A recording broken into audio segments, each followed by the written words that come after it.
सलमान को धमकी मामले में पुलिस को मिली बड़ी सफलता। मुंबई पुलिस ने नोएडा से 20 साल के युवक गुरफान खान को हिरासत में लिया। बाबा सिद्दीकी के बेटे एनसीपी नेता जिशान सिद्दीकी को दी गई धमकी। जिशान के ऑफिस में आया धमकी वाला कॉल, फिरौती की मांग की गई। जिशान के साथ ही सलमान खान को भी धमकी दी गई। पुलिस ने शिकायत दर्ज की। इसके बाद अब गिरफ्तार किया गया आरोपी को।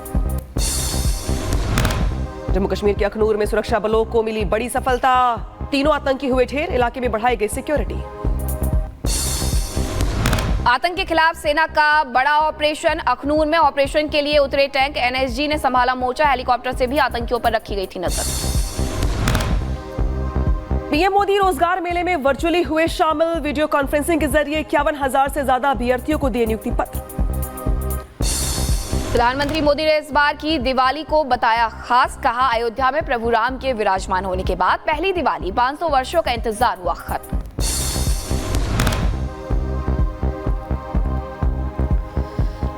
प्रभु श्री राम अयोध्या के अपने भव्य मंदिर में विराजमान है। उधर झारखंड चुनाव को लेकर असम के मुख्यमंत्री हिमंता का बड़ा बयान। कहा, संथाल परगना मिनी बांग्लादेश बन रहा है। सरकार बनने पर घुसपैठिए के बच्चों को आदिवासी का नहीं दिया जाएगा दर्जा। केरल के कसरगोड में आतिशबाजी के दौरान हुआ बड़ा हादसा। पटाखों में एक साथ हुआ विस्फोट। 150 से ज्यादा लोग घायल। पटाखा विस्फोट में घायल हुए लोगों को हॉस्पिटल में करवाया गया भर्ती। 150 में से 8 लोगों की हालत गंभीर बनी हुई है। बिहार के पटना में बड़ा हादसा हुआ। टनल हादसे में 2 की मौत हो गई है, 8 घायल। नवी मुंबई की एक सोसाइटी में 2 गुटों में बहस हो गई। मुस्लिम लोगों पर त्योहार पर लाइट्स लगाने का विरोध करने का आरोप। पुलिस पूरे मामले को सुलझाने में कर रही है कोशिश। दिल्ली की हवा लगातार हो रही है खराब। कई जगहों पर AQI 300 पार पहुंचा। जल्द लागू हो सकता है ग्रैब 3। उधर मुंबई की हवा में भी घुल रहा है जहर। शहर के कुछ हिस्सों में दिखी स्मॉग की परत। अभी और बिगड़ सकते हैं हालात। प्रदूषण के घने कोहरे में लिपटा ताजमहल। ताजमहल के आसपास छाई धुंध। पर्यटक प्रदूषण की कर रहे शिकायत।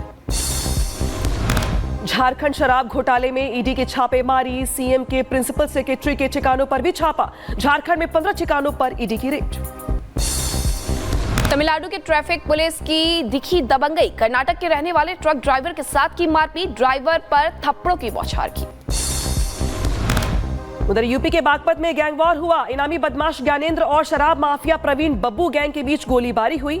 माफिया प्रवीण बब्बू की मौत हो गई। दोनों तरफ से 6 से ज्यादा लोग घायल हुए।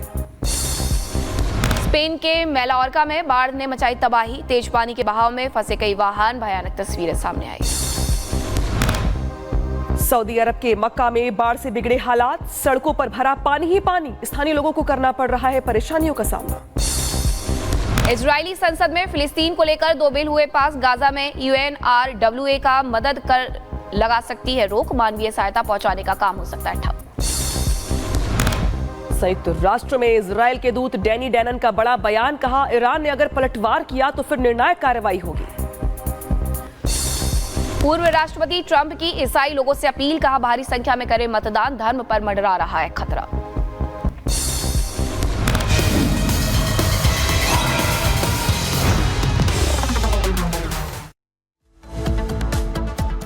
और चलिए बात करते हैं इजराइल और ईरान के बीच जो जंग भीषण होती जा रही है उसकी जानकारी हम आपको देंगे।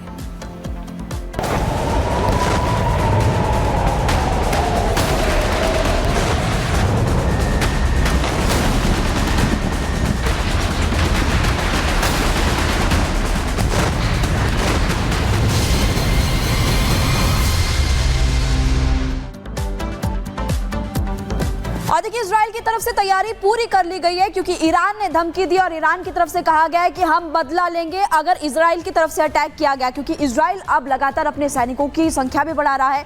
इसके अलावा अपने हथियारों का जखीरा भी बढ़ाते हुए इस वक्त नजर आ रहा है। और आपको ग्राउंड से एक तस्वीर हम दिखाएंगे कि कैसे इजराइल की तैयारी की गई है। हालांकि ईरान की तरफ से भी कहा गया है कि हम पलटवार जरूर करेंगे।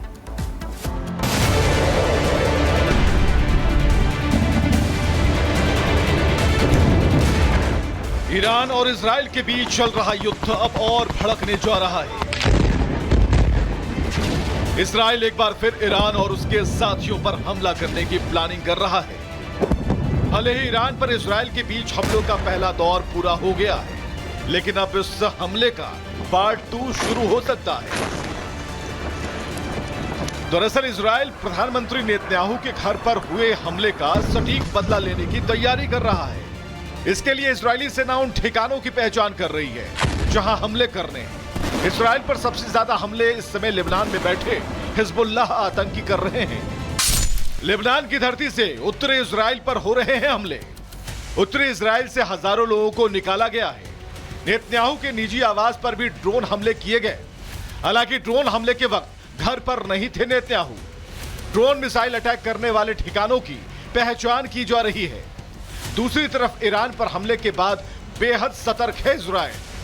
प्रधानमंत्री समेत कई बड़े अफसरों मंत्रियों की सुरक्षा कड़ी की गई है। गाजा से शुरू हुआ युद्ध अब इजराइल की दक्षिणी सीमा से लेकर उत्तरी सीमा तक पहुंच गया है। हमास के साथ ही अब हिजबुल्लाह के साथ उनकी सीधी टक्कर चल रही है। इसके अलावा यमन पर काबिज हूती विद्रोही भी जब तब इजराइल पर मिसाइलें दागते रहते हैं।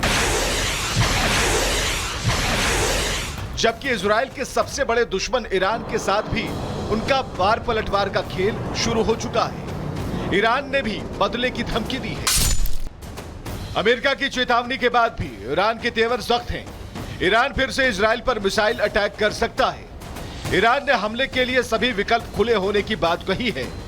ईरान की तरफ से हिजबुल्लाह कर सकता है बदले की कार्रवाई। लेबनान में घुसे इजरायली सैनिकों पर बड़े हमले संभव हैं, जबकि ईरान में एक्टिव शिया गुट भी हमले कर सकता है।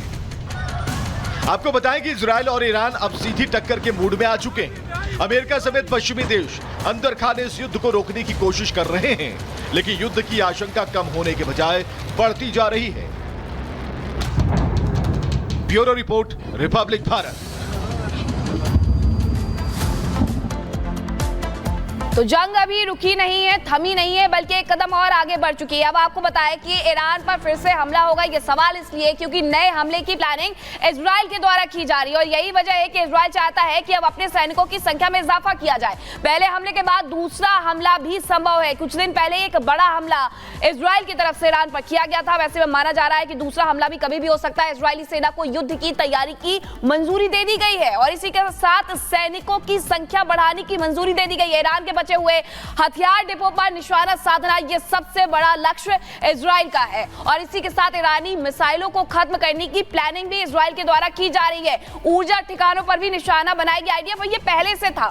जब से दोनों आमने सामने आए थे तब से यह स्पष्ट था कि आने वाले दिनों में परमाणु संयंत्र से लेकर के बिजली संयंत्र तक सब कुछ इजराइल के द्वारा तबाह कर दिया जाएगा। उसकी बात अब देखने को मिल रही है। ऊर्जा ठिकानों पर भी निशाना बनाई गई आइडिया, जैसा कि हम बता रहे थे कि आने वाले दिनों में ये सब हो सकता है। अब अनामिका का रुख करते हैं अगली जानकारी के लिए। ईस्ट में जंग का दायरा अब और बढ़ने वाला है, क्योंकि एक अगर बात करें इजराइल की तो जल्द ही अपने सैनिकों की संख्या को बढ़ाने वाली है। वैसे भी ईरान के साथ जंग का नया मोर्चा खुलने के बाद दोनों ही देशों को सेना की जरूरत है, हथियारों की जरूरत है। यानी मिडिल ईस्ट में धमाके अभी थमने वाले नहीं है और बड़े धमाके होने वाले हैं और कई देश युद्ध के मुहाने पर खड़े हैं। रिपोर्ट दिखाते हैं आपको।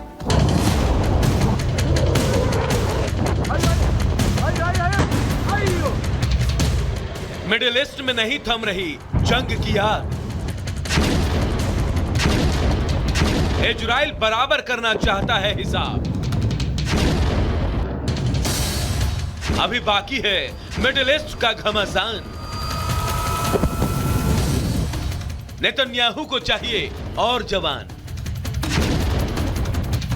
इजराइल ने 7 अक्टूबर के बाद से अपने बदले की आग में अपने दुश्मनों को खूब झुलसाया, लेकिन इस आग की आंच ने उसका भी नुकसान किया। इस नुकसान के बावजूद इजराइल आसपास के अपने दुश्मनों से जमकर बदला ले रहा है और अब तो उसे युद्ध में आगे बढ़ने के लिए और भी सैनिकों की जरूरत है।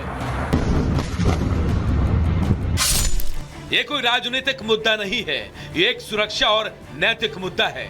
हमारे पास अधिक खुले मोर्चे हैं, अधिक घायल सैनिक है और मुझे दुख है कि अधिक शहीद सैनिक है। हमें अधिक सैनिकों की आवश्यकता है, हमें अधिक सेनानियों की आवश्यकता है। यानी इजराइल का इरादा ठीक नहीं है। कि वो अभी युद्ध को किसी भी हाल में रोके।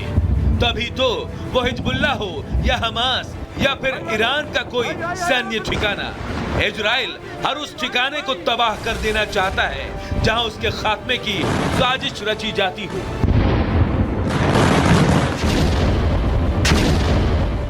सोमवार को दक्षिणी लेबनान में इजरायली सेना ने एक सुरंग का पता लगाया।